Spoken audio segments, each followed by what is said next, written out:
Well, hello everybody, this is Tim Green with Rattle Magazine. Welcome to your Critique of the Week. It's Friday, November 3rd. So glad you could join me. Let's see who we've got here. Dick Westheimer's here, Paul Mitchell Bernstein, we get the One Cloud, Nate Jacobs here, Clayton Clark, Rebecca Kate, Taylor J, Katie Dozier, of course. Hey, Katie. Rose Lennard is here, Monica Dobo, Steve Coleman, Steve Harrell. Let's see, who else we have? Well, good crowd so far. Tom Barlow is here over on YouTube. Anybody on Facebook yet? City Putnam Guntherman over on Facebook. On Twitter, I can't see who's watching, but a few people are. Hello to you too. So as always, the critique of the week is to give, the point is to give that workshop experience, which is so valuable, seeing what people think of your poems, how they actually react in an authentic way when they don't know you and don't know the situation, the circumstances that are going on in the poem. And so leave as many comments as you can as we go through. Today we're going to take a look at some of the oldest submissions in our submission queue, trying to catch up to make sure it is, we don't want to wait like a year before you hear back on the critique of the week, so I'm trying to catch up this week and last, moving forward, and then we'll go back to sort of hand-picking some poems again. But we're going to look at the oldest submissions in the queue. But first, it's always fun to start out with a kind of a topic, a little general discussion. And I thought we would talk about line breaks. And so here, let's take a look at this to start out the discussion. Now, I've talked before in the past about how a line breaks are kind of like a pace car for the poem, because the shorter the line, the slower you read. You end up, even if it's a slight pause at the end of each line, you end up sort of, as your eyes scan back to the beginning of the next line, you end up with this little pause which slows your whole sort of experience of the poem down. And I thought we'd take a look at two poems side by side by the same author. One with a very skinny, narrow type of line, a really short line, and the other with a long line. And these are both by Patricia Smith. And so I thought it'd be interesting to compare the two. So let's take a look at these. Let's see. So right about here. There we go. This is Speculum Oris by Patricia Smith. A really dark subject matter. The Speculum Oris was a scissor-shaped instrument inserted into the mouth of a slave to force the jaws open. The crew of slave ships would force captive Africans to eat so that they couldn't escape servitude by starving themselves to death. So that's the epigram for Speculum Oris. And this is the poem. So I'm going to take my stopwatch out on my phone, of course. And oops, wrong button. Hang on one second. There we go. Okay, and we're going to see how long this takes to read. Okay, so here we go. This is Speculum Oris. Ready? I'm going to try to read this at like the pace I just naturally would. I'm not going to try to speed it up or slow it down. I'm just going to do it, and we'll see how it feels, and then actually how the math works out. Okay, so here's Speculum Oris. The requisite tunnel, teeth in the way, tapped out of the wailing circle. Oris, the weeping horn, iron hammer thin, stretches face bone to bend, tongue flails, signs scream in this cave of stunned speech. Rusted screw, pierced cheek, twist, tighten, gums stretched bloodless. Speculum, fat flies not believing their bounty, explore, dizzied by whispers of oat rice threads of fat. Woe is, snap shut all thoughts of swallow, snaking head of possible in the throat. You will eat, you will live, eat. Knees scissor and knock, no to warm water, shredded meat. Last tooth leans, relents, skin welds around this iron, becomes this skin, around this iron, becomes this skin. And so that was 55 seconds. Okay, and I did the word count ahead of time, if I can find it, and it was 111 words. So 111 words in 55 seconds is 2 words per second. Okay, now we're going to read, and that was Speculum Oris once again by Patricia Smith. Now let's read her Rattle Poetry Prize winning poem, Tavern, Tavern, Church Shuttered Tavern. And you see how the lines are much longer here. Okay, and so let's see how that reads and how that might feel different as we read the poem in the most natural way possible. Okay, I don't know how this is going to work out, but we'll see. So here we go. And I'll reset that. Going once again.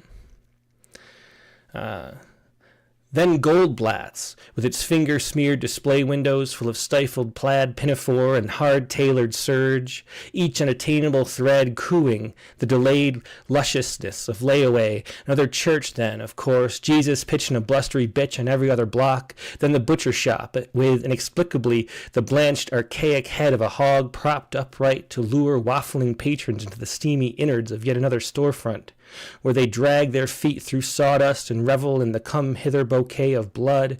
Then a vacant lot, then another vacant lot, right up against a shoe store specializing in unyielding leather, all-stars and glittered stacked heels designed for the Christian woman daring the jukebox. Then the what-not joint, the vanilla-iced long johns, wax lips crammed with sugar water, notebook paper, swollen sour pickles buoyant in a splintered barrel, school supplies, pixie sticks, licorice whips, and vaguely warped 45s by Fontella Bass or Johnny Taylor.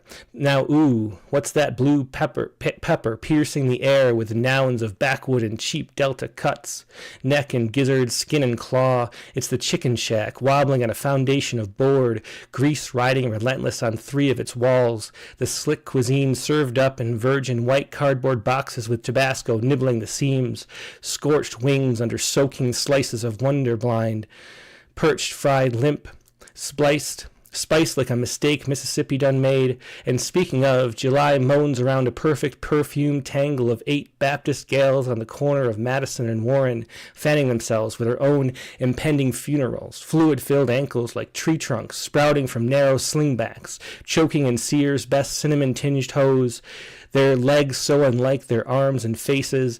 On the other side of the street is everything they are trying to be beyond, everything they are trying to ignore. The grade promise of government, 25 floors of lying windows, of peeling grates called balconies, of yellow panties and shredded diapers fluttering from open windows, of them nasty girls with wide avenue hips stomping double dutch in a concrete courtyard, spewing their women verses, too fueled and irreversible to be not listened to and wiggled against. And the Madison Street bus revs its tired engine, backs up a little for traction, and drives smoothly into the sweaty space between their legs, the only route out of the day we're riding through. And so that was Tavern, Church, Shuttered Tavern, also by Patricia Smith, written around the same time, but this with much longer lines. And we got, let's see. Do the math. Yeah. So there was 138 words, and we got 148 seconds for that. So, get out my calculator. And that is 2.6 words per second. So, with those longer lines that sort of pull you forward, that ends up being, it might not sound like a difference, 2.6 versus 2 words per second flat, but that's 30% more words per second. And that's a significant amount. And so why do we have in those two poems the differences between what we're going to have for the line length? And I think the difference here, like if you look back at Speculum Oris, this is a poem where we're really focusing on the details and narrowing in so much.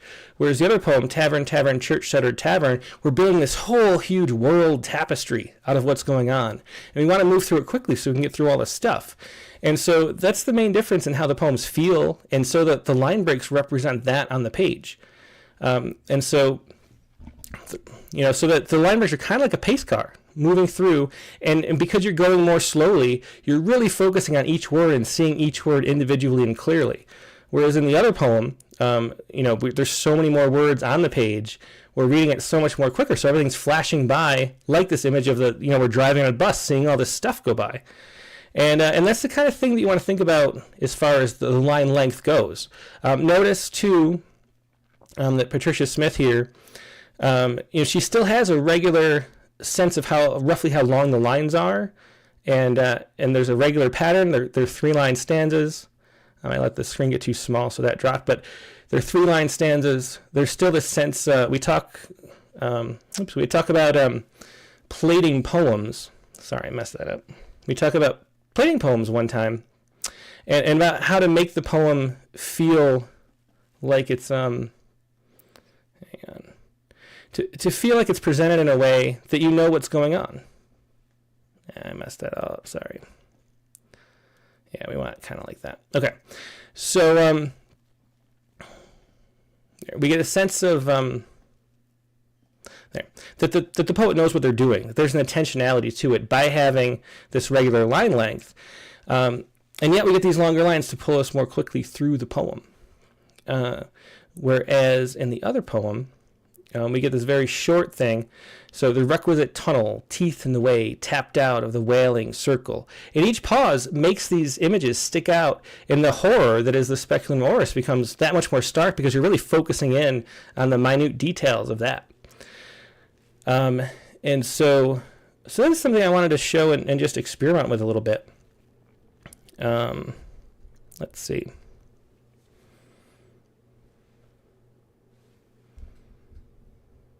Oh, the sound quality is fuzzy. Sorry, I should have looked at the notes. Let me turn this down. How about, is this better now? Is it better now? Testing, testing.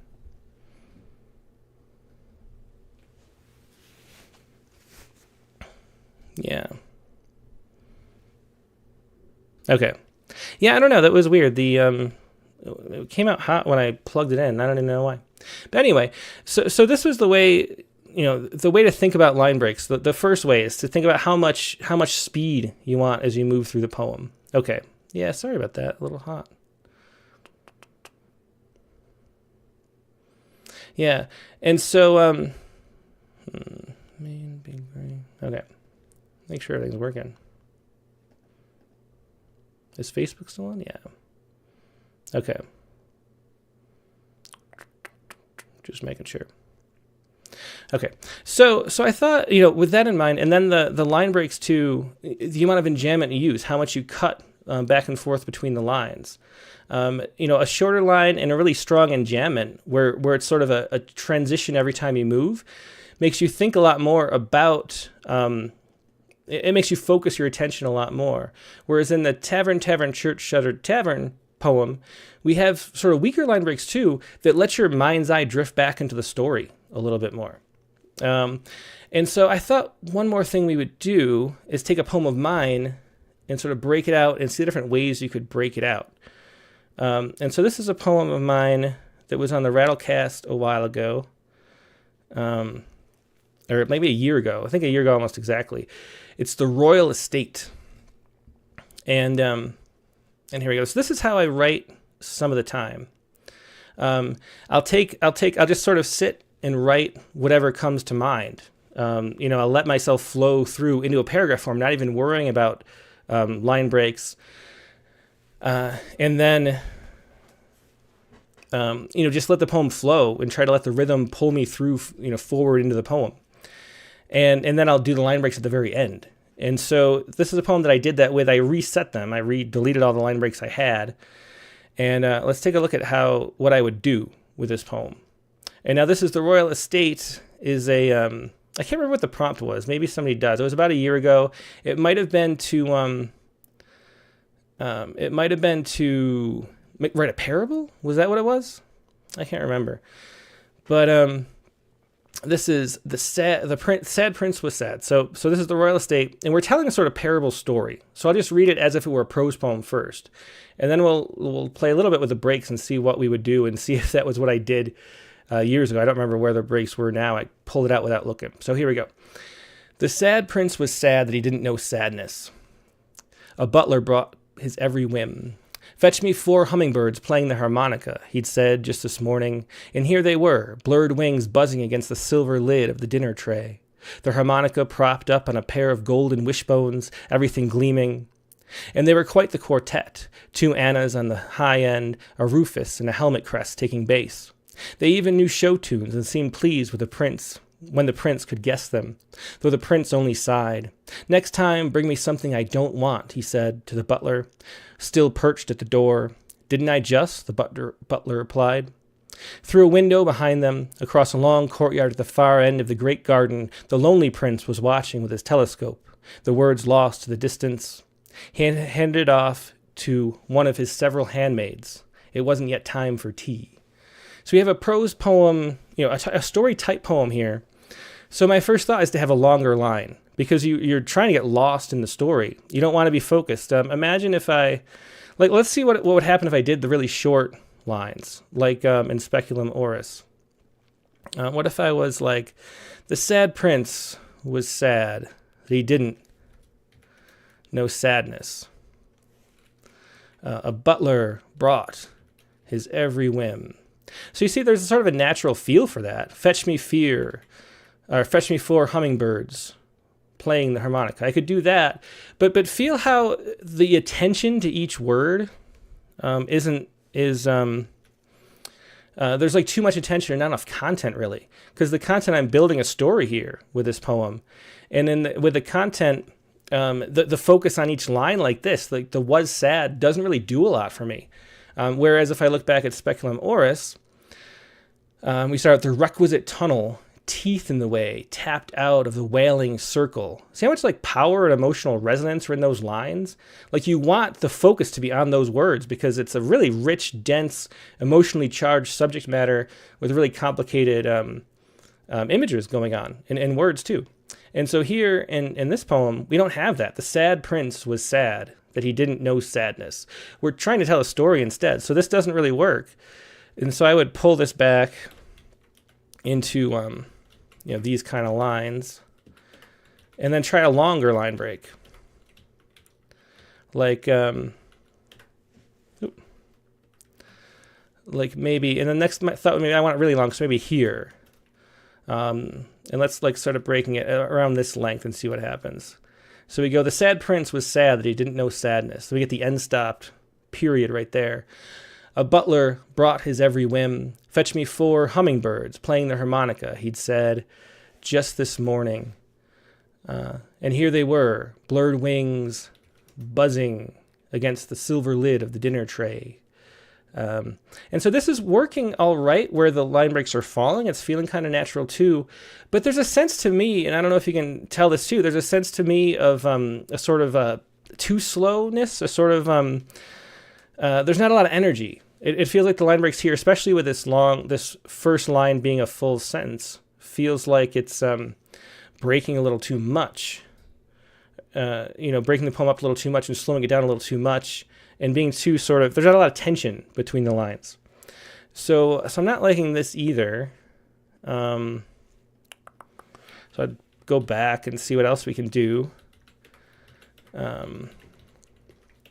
And maybe a little in closer, like maybe after the sadness.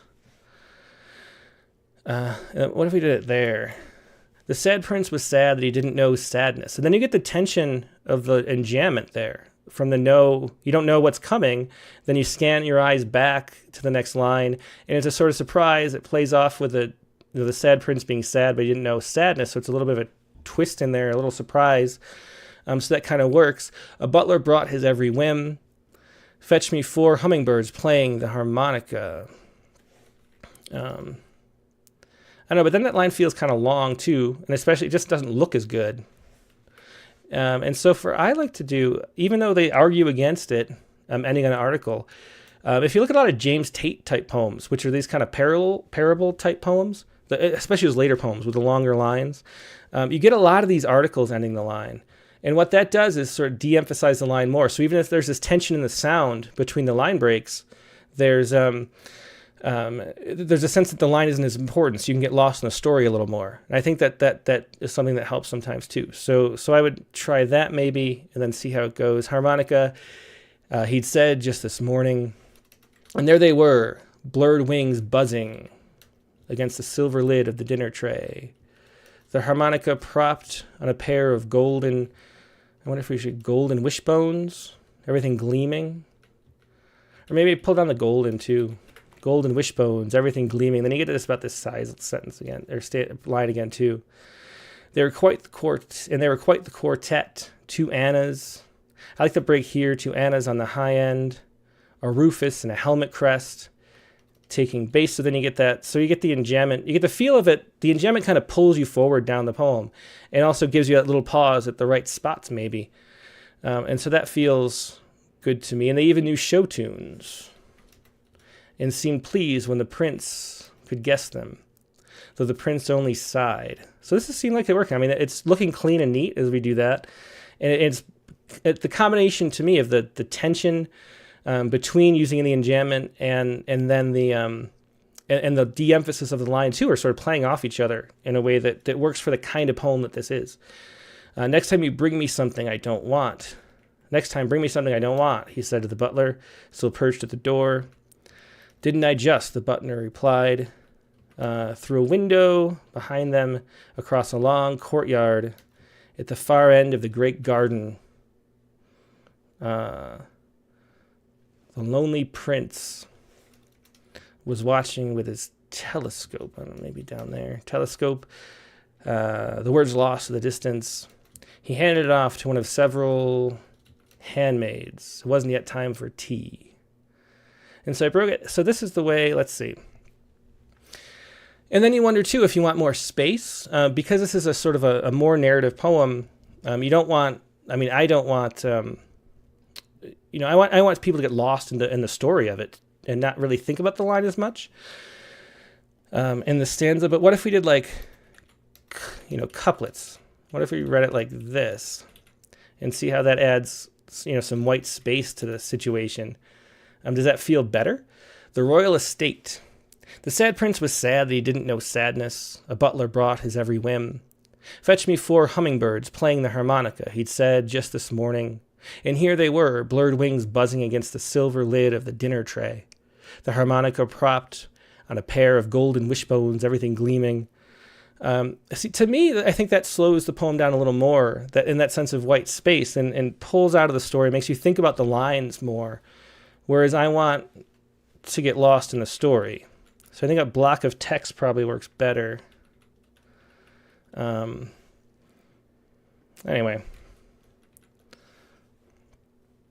Yeah, so we'll pull back these. So I think maybe for this poem, I think maybe this is the format we end against. So to get this sort of sense of one story with it all being contained in the single sort of box of white space, which sort of implies that it's all one story too. And then we get this tension between, really strong enjambment and weak enjambment, which makes you not focus so much on the enjambment. I guess you could put it that way. And so for this poem, this is how I'd break it.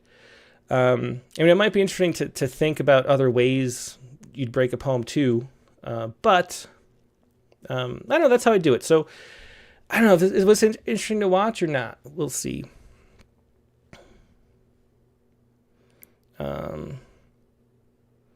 Yeah, so Katie Darter says, I like no stanzas best to get lost in the story. Yeah. Paul Mitchell Bernstein says maybe a good way to check your line breaks, see if they work in couplets. Yeah, and a lot of times what I'll do too is I'll see if I want like maybe it wants like 4-line stanzas, or I'll play with that and just read it, looking at how the poem looks and feels to read it. Just read it over and over again. Of course, we talk about all the time, it's really important to read poems out loud too, and this can be a time when you're reading out loud trying to get the feel of what the poem is actually doing. Let's see.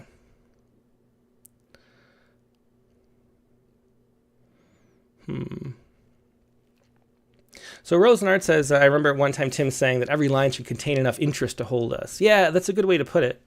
And that's what I was saying with the speculum oris. The requisite tunnel, even like a circle or oris, all these, they're so interesting and powerful single words that the single words work. But in a poem that wasn't that intense and that tightly woven, that doesn't really work because, like the sadness doesn't stand on its own as well, So I don't know. I just thought it might be interesting to take a look at that and see how the line breaks go and the different reasons for it. But the most interesting to me is, that timing it out. I think you really just naturally read faster when the lines are longer, and you read slower when the lines are shorter. And that has a lot of implications given how you want the poem to land and what the focus of the poem really is, where the interest in the poem would be. So I don't know. Hopefully that was an interesting discussion. I like to try to add some discussions when we do these general poems. But now let's take a look at what we have in the submission queue. So the first poet is, let's see. So this is Mario Vitale, November 11th, so just over a year ago. The poem is Piercing Skull. Let's take a look at Piercing Skull. Here we go.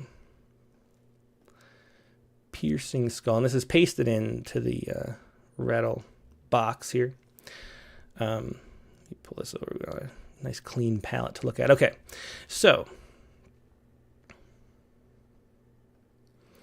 underneath bread and scope, throughout the given ways, thus in order to approach the skulls, therefore run amusing. Sift through the woods with wolves, cancel weak approach within, caress the trees under breath, savor the line to approach. Beneath the rubble and blues, throughout the scenic view, faces of death approach to ruin the rubble. Jersey shore to implore, safe, thus far reaching, another face left beaches. Understanding the simplistic mind, lover and laughter, that's it to rhyme. Penetration through excommunication, minus the sun, through rubble run. There are beaches left underneath to be more presentable. So that was called Piercing Skull once again. Interesting poem. Let's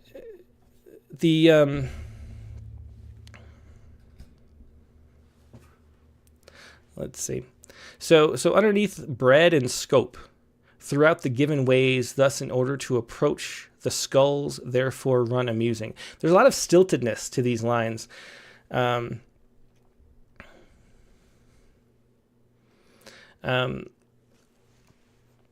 it's a little bit hard to follow. Underneath bread and scope, how does that relate? I'm kind of hard to follow there.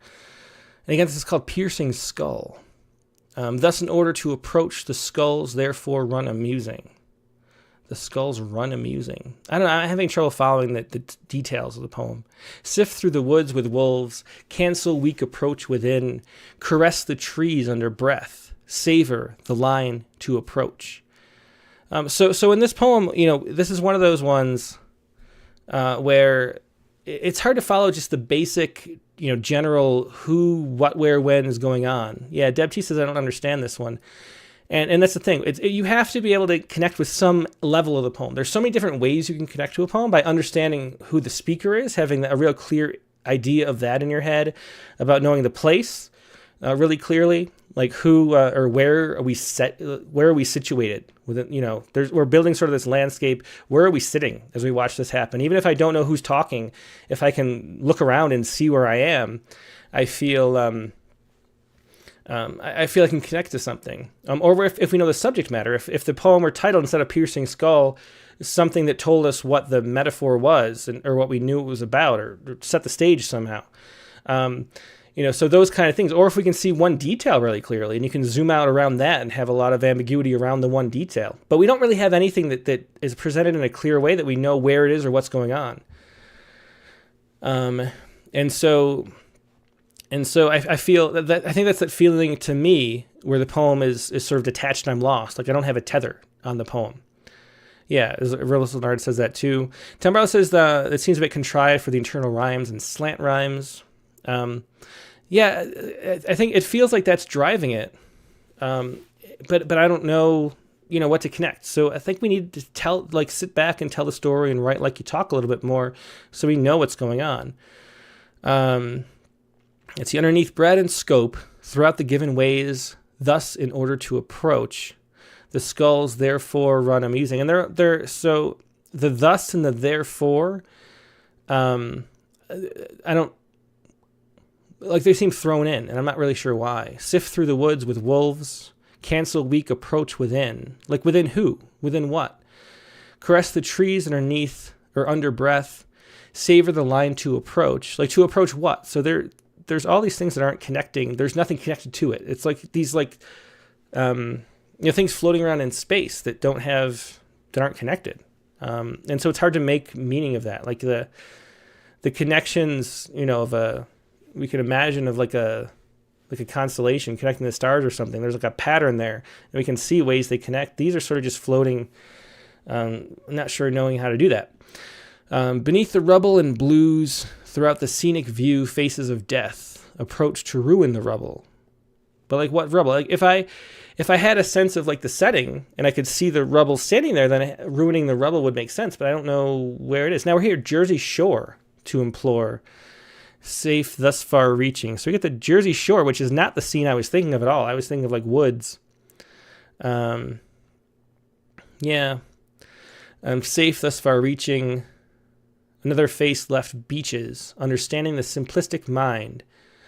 Lover, laughter, that's it to rhyme. Penetration through excommunication, minus the sun through rubble run. I mean, and here's where it gets to sort of forced into the rhyme. There are beaches left underneath. At least we get the beaches, and we get the Jersey Shore to be more presentable. Yeah, and so it's not presenting ourselves with any kind of story or scene or setting. And so there's really nothing to connect to. I guess that's the only thing to say about that. Nate Jacob says, this feels like a Google translation of Google Translation after having removed the story of it.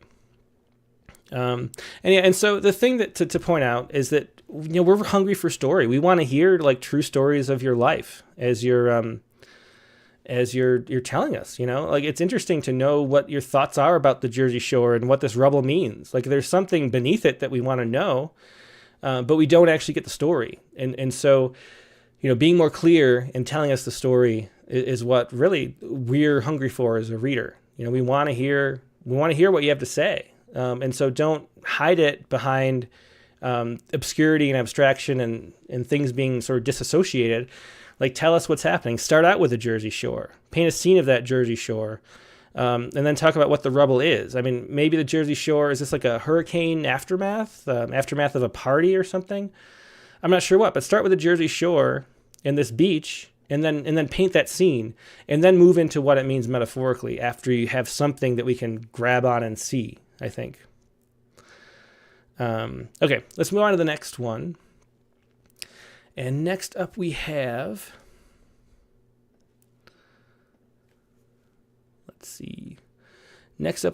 Alexandra Niemeyer. Again, this is a pasted in poem, just one poem in the submission. The poem is titled Artificial. So let's take a look at this one. Artificial.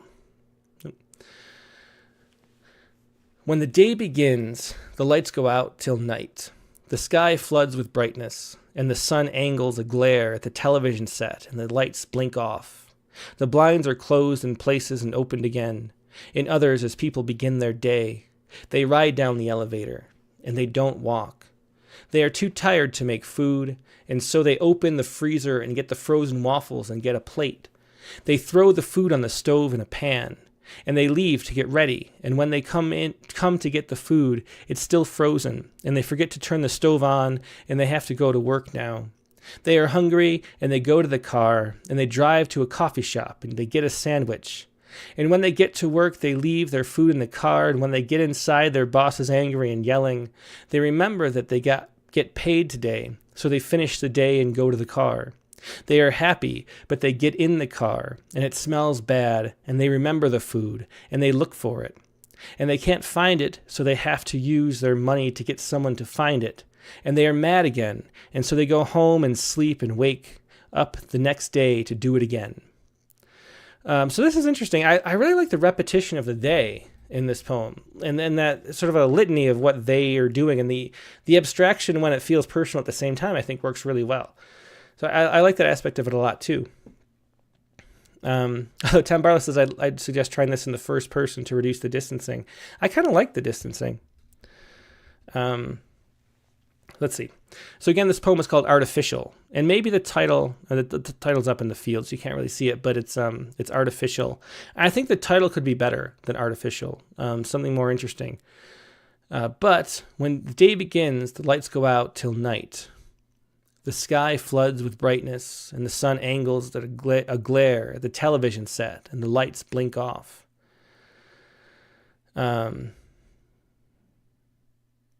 Monica Nova says, I think they is used as a gender preference.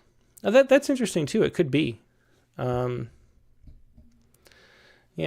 But to me, it's a distance, but it could be. There's no way to really know.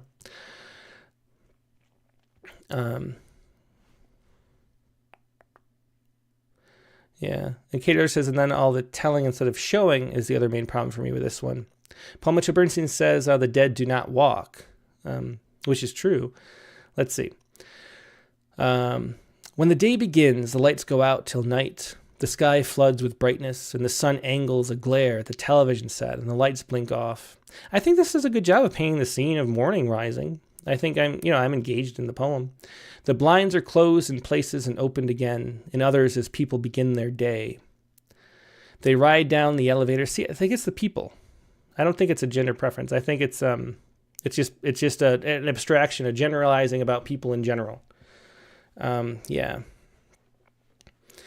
Sharon Frontis says the first two lines could be a good title. When the day begins, the lights go out. And maybe the lights go out till night. Maybe these three lines can be the title. It's definitely better than artificial. The sky floods with brightness, and the sun angles a glare at the television set, and the lights blink off. The blinds are closed in places and open again, in others as people begin their day. They ride down the elevator, and they don't walk. They are too tired to make food, and so they open the freezer and get the frozen waffles and get a plate. So see and we're jumping around in people too. Like this is like an apartment building or something, leaving off for work. And so we get sort of all these vignettes of all the things the different people are doing. And I think, I think that does work. I think that does work as a title, and then jumping in. And I wouldn't change it to I think that works really well. So they're too tired to make food, and so they open the freezer and get the frozen waffles and get a plate. So we had some people went down the elevator already. Other people are still in the freezer getting a plate. So this is like different people doing all sort of similar things, which is the point of the poem and really the heart of the poem, I think. Katie says, in the morning, I'm making waffles. And the donkey from Shrek voice, which I can't do that impersonation, but that's a funny one. Okay. And they throw the food on the stove in a pan. So notice that the line breaks are nicely done here too. They're not consistent, but because there's a sort of feel to it that has a sense of intentionality too. We have in the similar way as the Royal Estate poem we were looking at. There's some weaker line breaks which sort of let you focus more on the story, and then some interesting ones too to pull you along. So I think that's working well too. Let's see. They throw the food on the stove in a pan. They leave to get ready, and when they come to get the food, it's still frozen, and they forget to turn the stove on, and they have to go to work now. They are hungry, and they go to the car, and they drive to a coffee shop, and they get a sandwich. So there's a rhythm to this, too. But when they get to work, they leave their food in the car, and when they get inside, their boss is angry and is yelling. They remember that they get paid today, so they finish the day and go to the car. They are happy, but they get in the car, and it smells bad, and they remember the food, and they look for it, but they can't find it, so they have to use their money to get someone to find it, and they are mad again, and so they go home and sleep and wake up the next day to do it again. I think the line length and breaks are one of the strongest parts about it. I think so too.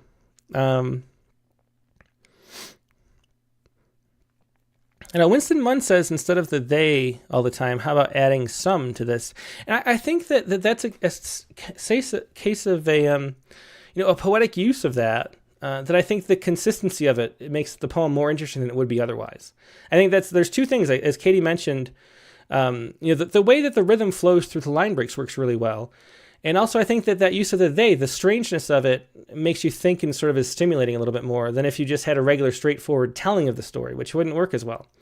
So I think that aspect is, it works. But so as Rose says, though, I didn't like the bit about having to pay someone to sort the smelly food in the car. So, it far-fetched. And I think that was, paying to have the car clean because the car smelled and they couldn't figure out how to get they couldn't get the smell of it out themselves. Like, if it's oniony or something. Yeah. So,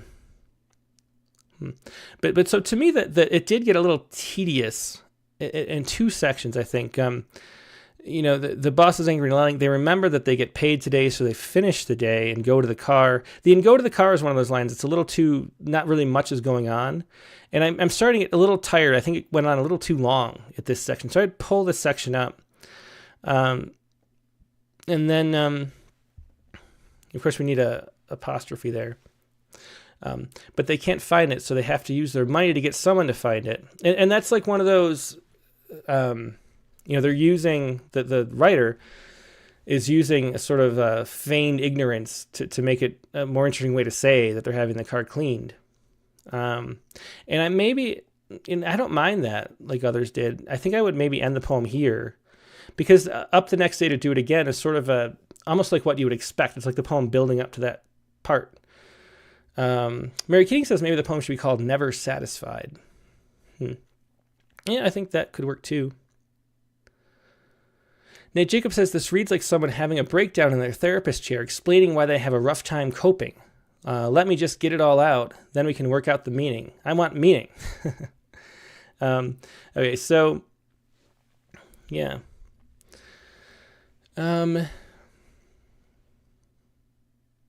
mean, the main thing, I think the poem kind of works. It goes on too long for me, and I would cut out the ending. Paul Mitchell-Bernstein's Quiet Desperation is the sort of title, and that's kind of the topic. Let's see. Rose Leonard says, when using enjambment, I much prefer not having capitals at the start of each line. Anyone else? And I think we talk about capitals, at the start of the line fairly often, because when they come up, certain people don't like it and find it sort of just rough in general. And some people don't mind it and prefer that, and it really, it makes you think about each line as as a line a little bit more. And there's an interesting tension between doing that and de-emphasizing it with these like sort of weaker breaks, like the forgot to, the wake up, where the up is on its own line. And I think, Dick Westerman is not really sure what to discover here. And I think that's the problem. So, let's see. Maya Z says, I like the sort of tedious repetition. It invites me in on the feeling of the they in the work. And I think it does. So what we need, let me try to think of a poem. There's one in the new issue that I was just proofreading this morning that would fit here, but I can't share it because it's not published we're going to save it for so let me think about if there's anything else that works in this way. There's actually two poems maybe in the issue that I could think of, but I was just looking at that. So, Katie Dozier says, been too long since we made it a haiku, folks. Leftovers and a Corvette. Fast food. That's nice. But yeah, so as Dick says, I'm really not sure what to discover here. And I think that's the thing. Like it's working up as if it's going to come up with some point to it all. Like we're getting this sort of monotony in the tedium, and we're feeling it because of the way the language is making it monotonous and tedious. But then I think the ending is kind of a cop-out. And if we found some different way to be more surprising at the end, I think the poem would work a lot better. And cut some of the stuff in here, because the tedium does get a little tedious. Like there's a fine line when you're doing that kind of technique where you're trying to make the poem feel, the way that, like the words and the feeling that it evokes just by reading it are matching. But you don't want to overdo it, and so it actually becomes tedious to read. And I think we edge on that a little bit toward the end. And so I think shortening the poem would help. And then something surprising. Which to me, I think you could end on, having someone use the money to find it. It's a strange way to say it, and I think it kind of works. Or push the poem farther and come up with some surprising leap. Okay. Mary King says, I think the first 8 lines are the strongest. Yeah, I think the poem, it'd be better if it was about 2/3 the length, I would say. Let me see if there's other comments over here. Morgan Feeney says, Up the Next Day, Do It Again might be a good title too. If you're going to delete them from the end, you can always move it up. We want to have more surprise though. A poem should be transformative in some way. It should, take you by surprise. And, we looked at Haibun not too long ago, and it was an example of how the jump from the prose section of the Haibun to the haiku, which is usually, as distantly related as possible, but it's still a connection. So you have that big leap of sort of non-linear logic or something, and that sort of snaps you into some surprise that you can take something from the poem. And we don't have that. And I think that's the reason why I think the ending really doesn't work, is because this is where you'd expect it to end, given sort of what you're feeling in the first part of it. And so there's a sense that it doesn't go anywhere. The main thing is it needs to find a place to go. Otherwise, there's some nice rhythms and sound and language to it. It just needs to push itself a little farther. Okay, let's take a look at the next poem up. And this is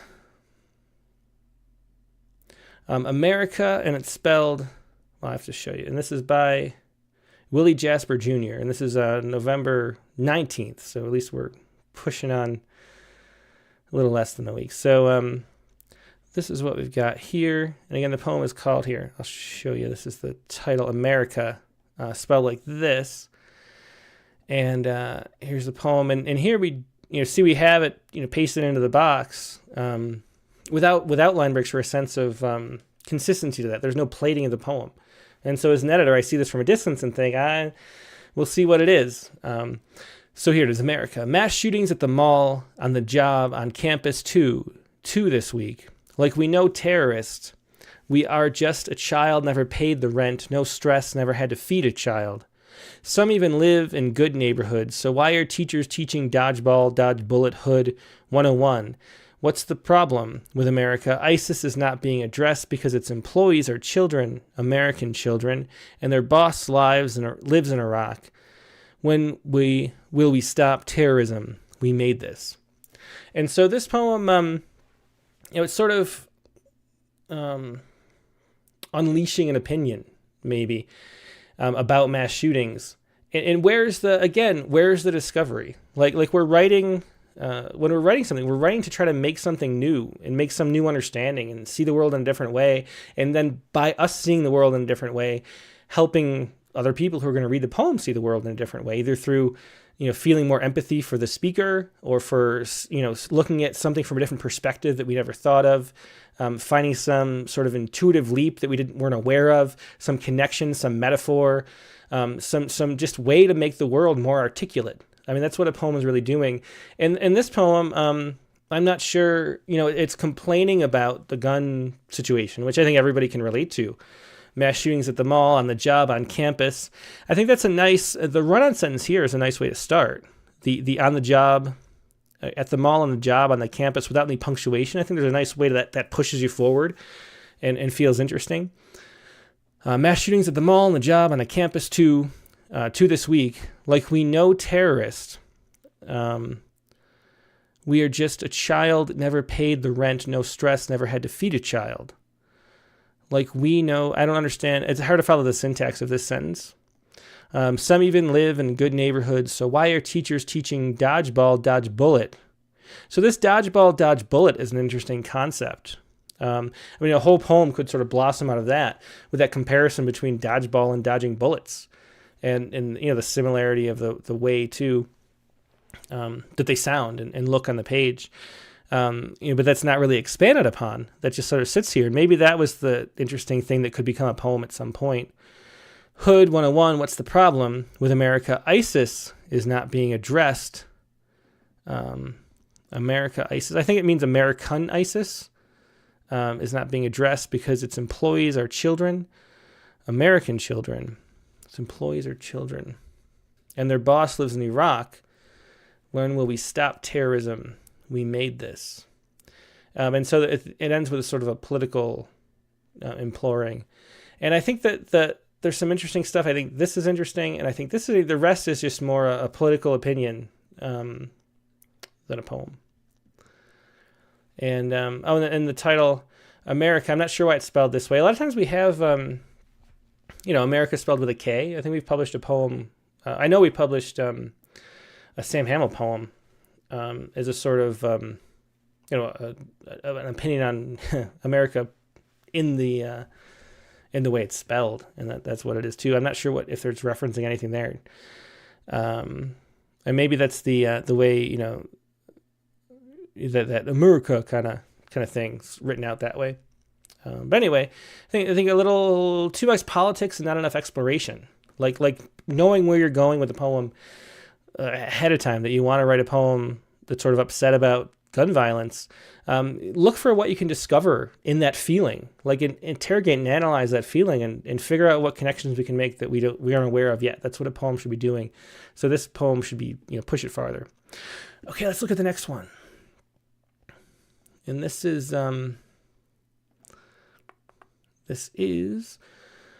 by Annalicia Williams. This was November 23rd.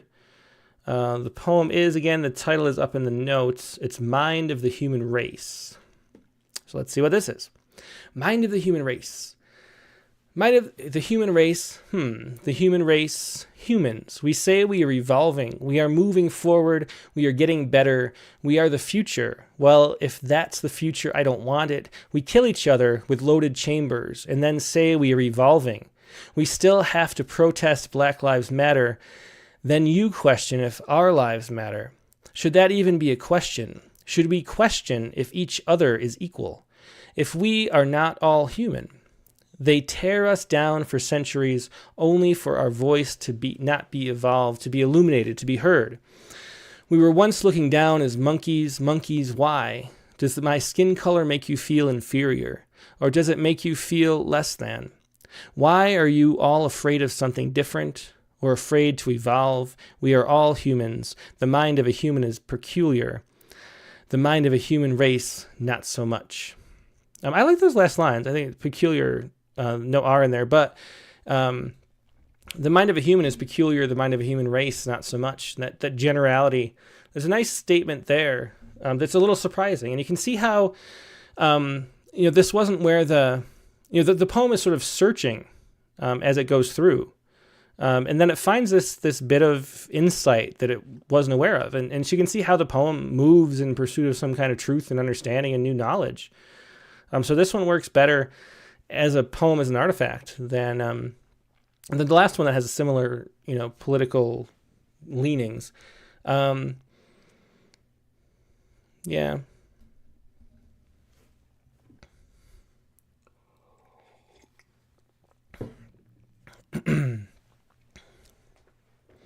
Let's see. Katie Dozier says, sometimes I wish there had never been amazing rant poems written because they are so easily imitated but rarely achieve a new level of meaning. That is what constitutes a spectacular poem. Yeah, it's true. Anyway, the human race, the human race, humans. And so I think this section right here is sort of just spinning the wheels, trying to get the poem off the ground and could be cut, isn't necessary. We say we are evolving, we are moving forward, we are getting better, we are the future. Well, if that's the future, I don't want it. We kill each other with loaded chambers and then say we are evolving. We still have to protest Black Lives Matter. Then you question if our lives matter. Should that even be a question? Should we question if each other is equal? And so the poem doesn't have a lot of imagery or anything to sort of connect and make a scene in your head. There's sort of two ways a poem can work. Sorry, I'm coming down with something. But we can either build, and it both have to do with being really vivid. We can build a poem out of building really vivid, concrete images that create a whole world that we can enter and sort of see and walk around in. It's storytelling does that. And the other level is the music of the language and the voice. And if you can have a really, a narrator, speaking the poem, the speaker of the poem, who feels really tangible and real, then you don't really need the imagery to carry the poem along and make the world real, because the voice itself makes the poem feel real. And this poem, there's some good aspects to it, but it needs a little more one or the other. So we need some more imagery or something we can really connect to again. Like we were talking about with previous poems we looked at, or a voice that's more distinctive, so we can feel like the voice is a character. And then once that voice becomes a character, they become something we connect with. And here I think both are a little too abstract and don't have enough concrete stuff going on, where we really feel the nuance and the individuality of whoever's speaking to us. It's generalized in a way that doesn't resonate or stick. It's not sticky in your mind.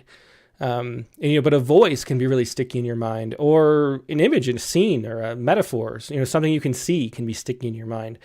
But but abstraction doesn't really work, and that's why we try to make poems, very concrete. so that they can stick in your memory, because it's kind of one of the points is we're exploring the world and the complexities that we don't quite articulate, and then finding a way to articulate it that sticks with other people.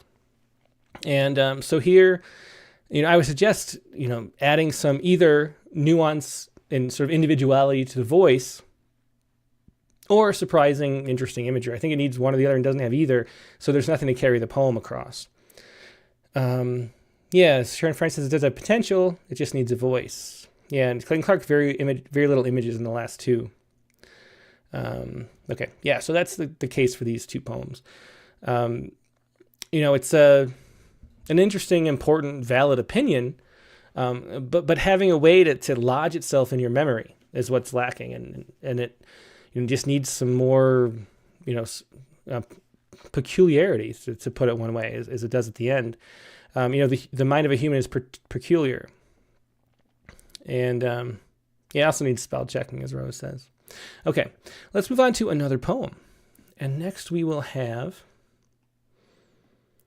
this is Rajalaxmi Behera. Another Payson poem. This is Unwitnessed Reality. So, and there's two poems here.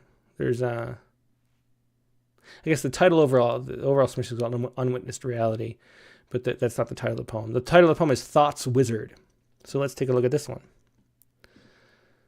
Here we go. Thoughts Wizard.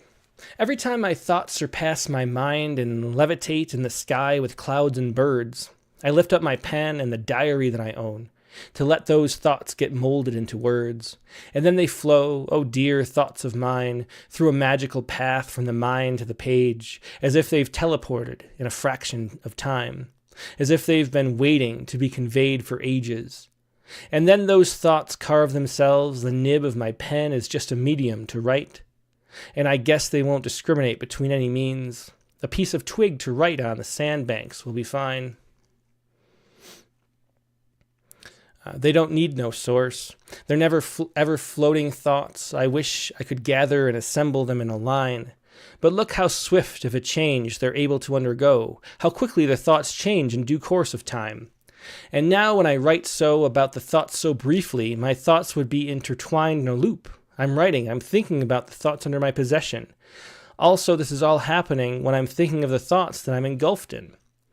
And so it feels like this poem, I think it started out it started out in an interesting way. Thoughts Wizard. Every time my thoughts surpass my mind, which is a good way of describing what we're trying to do with poems. We're trying to have poems surpass our mind. Aidan Hunt says has a sense of music. Yeah. Every time my thoughts surpass my mind and levitate in the sky with clouds and birds, and see how there's both a rhythm to that, and there's imagery. So we kind of get both a distinct voice and an image. We get to see that thoughts kind of surpassing our mind. There's a way that it's like going past our brains or something and levitating up into the sky with the clouds and the birds, and you can see that. I lift up my pen and the diary that I own to let those thoughts get molded into words. And so we get the words birds rhyme, which sort of establishes that we're probably going to have every even line rhyming. And then they flow, oh dear thoughts of mine, through a magical path from the mind to the page, as if they've teleported in a fraction of time. So here we had the mind and own didn't rhyme, and then we have the mind and time, or slant rhymes. But anyway, as if they've been waiting to be conveyed for ages. And then those thoughts carve themselves. The nib of my pen is just a medium to write, and I guess they won't discriminate between any means. A piece of twig to write on the sandbanks will be fine. And so this is when the poem, as Mary Keating says, I'd end the poem at the end of the third stanza. And James Langford says, don't need no took me out of the poem too, which doesn't fit the voice. So we didn't get quite that far down yet. Where did it go?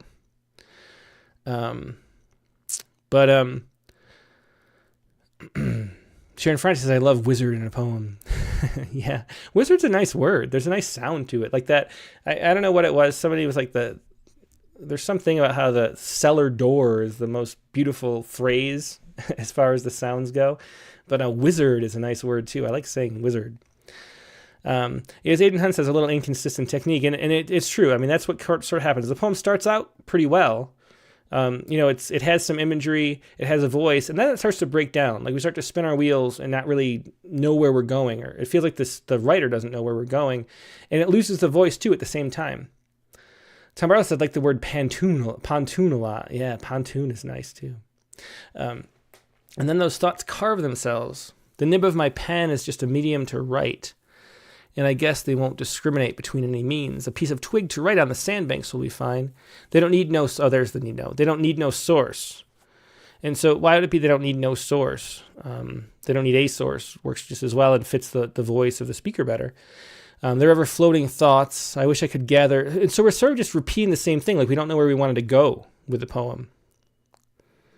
And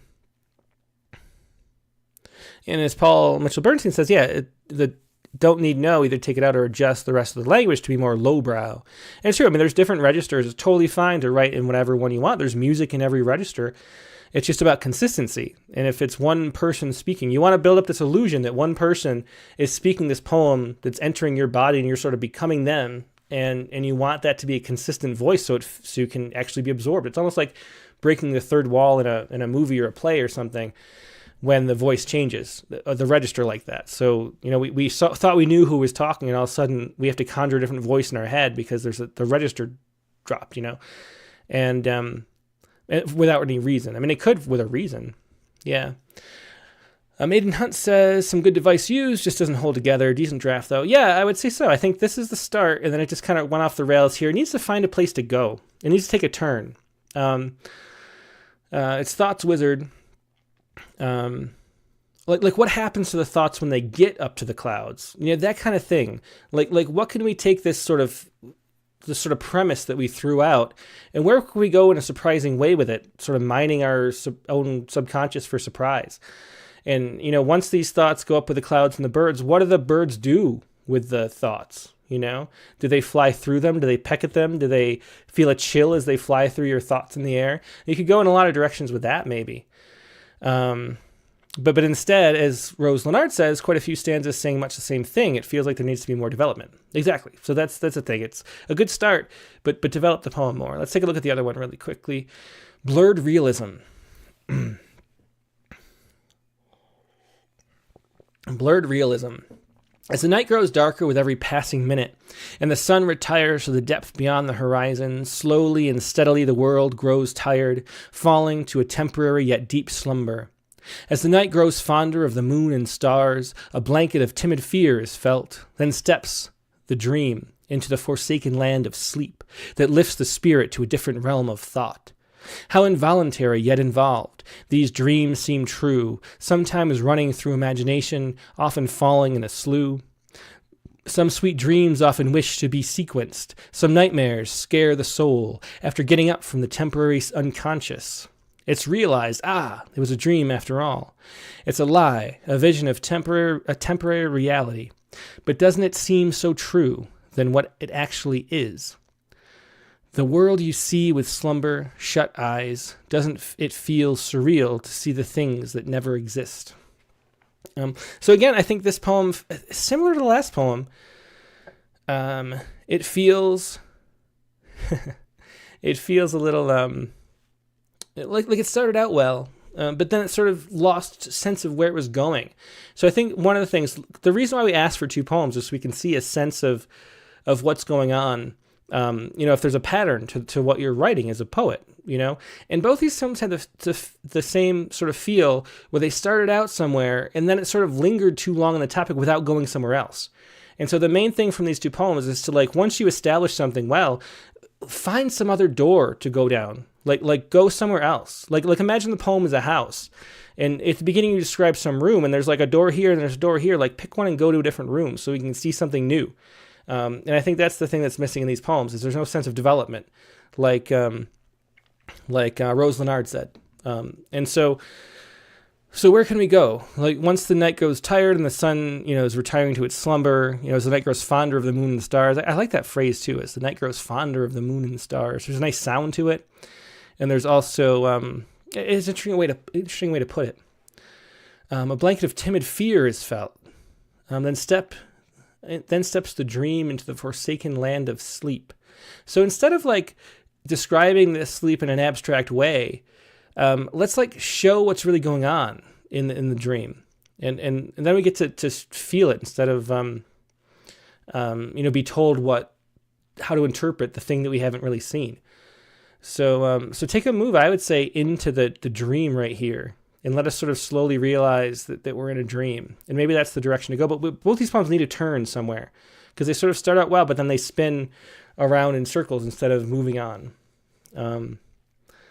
Let's see. Steve Harrell says, "What a huge cup of coffee." No, it's throat coat tea.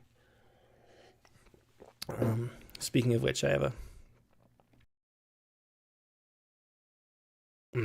Yeah, my son was home from school sick. That's how you'd phrase it, right? And I think I might have picked it up from him. But anyway, let's move on to another poem. So that was a look at these two. Let's do one more and try to get through as many of these as we can. And let's see. Next up, we have, this is Surrender. And there are two poems here, Surrender 1 and Surrender 2. So that'd be interesting. This is by Paula McNamara. So let's take a look here. Surrender 1.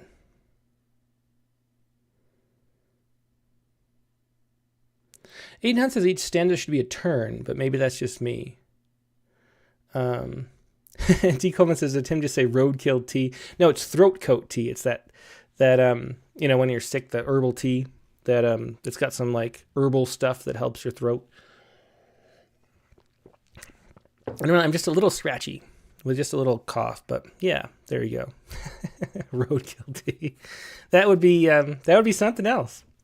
Okay, Surrender 1. Let's see this one. Surrender 1. Bend low, the blueberries burst upon the hill. Break stride, see lavender, cracks the granite rock. Shift course, a velvet path erupts into a angry corridor of jagged shale. Bend low, break stride, shift course, give way, the mudlark trolls the marshy bog. Stand mute, the poplar's restless riff muffles the loon's cry. I like that line. Deep within the hushed woods, the clash of sharp hooves ignites the fallen spruce. Give way, stand mute, above the spark, an ancient skiff strains against the mooring line. Battered pilings resist the coming tide, hearing turn and dive.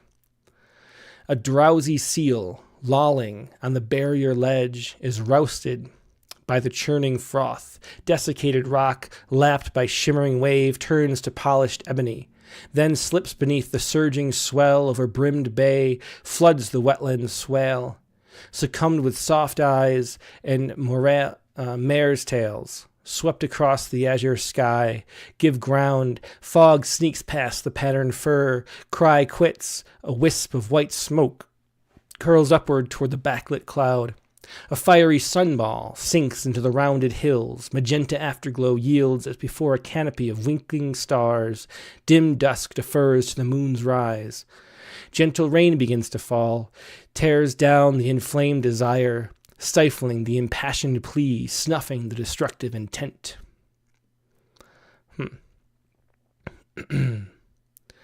Well, interesting. Cindy Gutherman says, I want that poem, Roadkill Tea. Anyway, let's Surrender 1. So this poem has a lot of nice lines and images in it. Yeah, and I think to me, I got sort of, again, similar to the last poems. I was waiting for some kind of turn or some point in the poem, but I liked it. It was sort of creating a scene for me, and then I was sort of left. It sort of just kept painting the scene and kept expanding on the scene, but I didn't know what to take from it. And as Aiden Hunt says, and exactly. So I wonder what the point is of the surrender here. So let's see what we can look at. Bend low, the blueberries burst upon the hill. Break stride. I love the blueberries bursting upon the hill. There's nice alliteration there. The bend low, the blueberries burst upon the hill. So we could shrink this poem up into the best lines and it'd be a lot stronger. Break stride, sea lavender cracks the granite rock. I'm not sure what's breaking stride. But the sea lavender cracking against the granite rock is a nice image. Shift course, a velvet path erupts into an angry corridor of jagged shale. And so this is so once something's really well, even if it's a short, even if it's a short image description, if it's done really well, like we can move on. And I think this sort of lingers on the image, each image a little too long. So the sea lavender cracking the granite rock, I think that works well. Shifts course, a velvet path erupts into an angry corridor of jagged shale. The jagged shale and the granite rock, we already kind of had that image, so I think that's unnecessary. And I'd get rid of lines like these that we don't really need because we're trying to pull the poem back. And something's got to happen, and we can't just sit in the same descriptive mode the whole time. We need some kind of purpose to it. And so focusing on the best lines, I think, is a key for this poem to get better. Bend low, break stride, shift course. And who's bending low, breaking stride, shifting course? I'm not sure. Give way, like who's giving way? I'm a little lost about that. Give way, the mudlark trolls the marshy bog. Stand mute, the poplar's restless riff muffles loon's cry. I like that too, the poplar's restless riff muffles loon's cry. Very nice sounds to that. And deep within the hushed woods, the clasp of sharp hooves ignites the fallen spruce. And so this is the point where I was starting to think, okay, there's a nice description now. Where are we going to go? Like, what's the point going to be? And yeah, we get more of it. Give way, stand mute, observe the spark. And so who are we, who's imploring us to do this?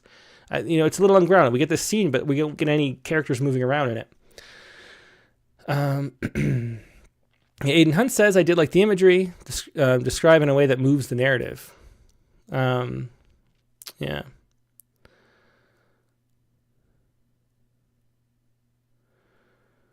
So Paul Mitchell Bernstein says, I also got confused with the mooring line. I didn't know we were at the ocean. I mean, that's what I got from the sea lavender, the granite rock, like a rocky ocean. And there's a marshy bog too. But anyway, give way, stand mute. An ancient skiff strains against the mooring line. Battered pilings resist the coming tide. Herring turn and dive. And I think I like those lines too. A drowsy seal lolling on the barrier ledge is rousted by the churning froth. Desiccated rock lapped by shimmering wave turns to polished ebony, then slips beneath the surging swell, over brimmed bay, floods the wetland swale. And so I'm really getting like something happened, please, is how I'm feeling. There are some really nice descriptions. But I'm like waiting for something to happen and nothing really does at this point. And so at this point, I'm kind of starting to get kind of desperate for something to happen. So come with soft eyes, the mare's tail sweep across the azure sky. Azure is a word that I would kind of avoid as a poet. It's one of those words that feels poetic-y, or poetic-y, poetic-y. Anyway, fog sneaks past the patterned fir. Cry quits, a wisp of white smoke curls upward toward the backlit cloud. A fiery sunball sinks into the round hills.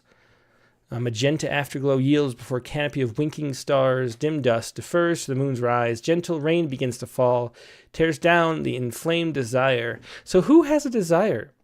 Like, I don't know who's inhabiting the scene. And so there's no sense of story, like without a subject. And so it really it's a really nicely painted picture, really beautiful descriptive language, as Paul Mitchell Bernstein says, but something's got to happen. Like, there's got to be a point, something, it's nice to set up. But why? Why are we being shown this scene? Like, basically a poem is saying, like, here is this scene or this speech, and there's a reason why it's important, why it's going to be valuable, why you should save it and remember this. And it's sort of a nice setup, but where's the why? Let's see the other one really quickly, and then we'll wrap it up for the day. But let's see Surrender 2 and see if we have the same issue here. So Surrender 2. Surrender the bitter word, the tangled thought, the judgmental eye. Muffle the righteous indignation, throttle back the self-serving opinion, torque down the vitriolic complaint, resign the impulse to be right or to be first or best, cough it up, spit it out, let it go. Tend the bruised spirit, soothe the martyred passion, soften the calloused heart, trust the loving impulse, the castle-building possibility, release the pure, fearless intention, suspend the flicker of doubt, encourage the eager generosity, be smitten, taste the blueberries, splash the emerald in the emerald pool, rest your head on moss carpets, dream of the tireless dolphin. So I think, again, this has a little bit more of an imperative type, an implied you. So it's like telling us advice. But who is the you? And so if we're going to do that, we could fix the issue really easily by having a title like, say, who's talking to us. So at least we know, where this advice is coming from. But as Winston Munn says, what is being surrendered and by whom? And that's the thing. Like, we don't get, again, so Rose Leonard says, feels like the writer is addressing themselves. And I think that's definitely a possibility. And so if we had that in the title, like walking through the grounds of this place, I contemplate blah, blah, blah. And then we have the poem come up like that. Then we know that I'm talking to myself, and that kind of works. Gary Rosen says, speaker is directing words to one going through. And Paul Mitchell says the poem tells what's being surrendered all through it. But who is doing the surrendering, and why do I care is the question, because we need something to happen. And I think that's what's missing in the poem. And the title, as Grima says, would help. I think, setting up a situation, letting us know where we are. Like, who are we? Who is the speaker telling us this, giving us this advice? Paul Mitchell Bernstein says, I think Surrender works as a title for this one, but not the first. It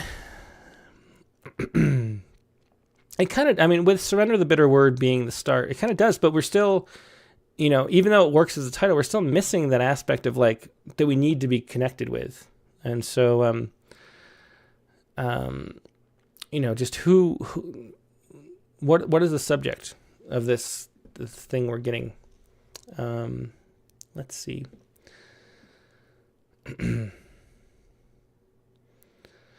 Jenny Middleton says, I think the writer is having difficulty surrendering their words and ideas to the world. Yeah, I think, and Jenny Stiles too, is a self-talk poem. And it may be. That's the thing. It sort of feels like it's talking to myself, but I don't have a sense of that. I'm just guessing, And, yeah.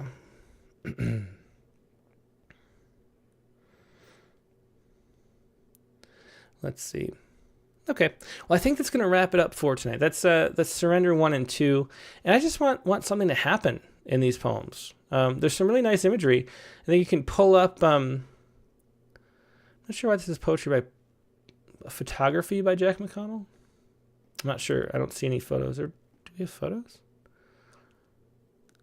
I don't know. Maybe they're about photos.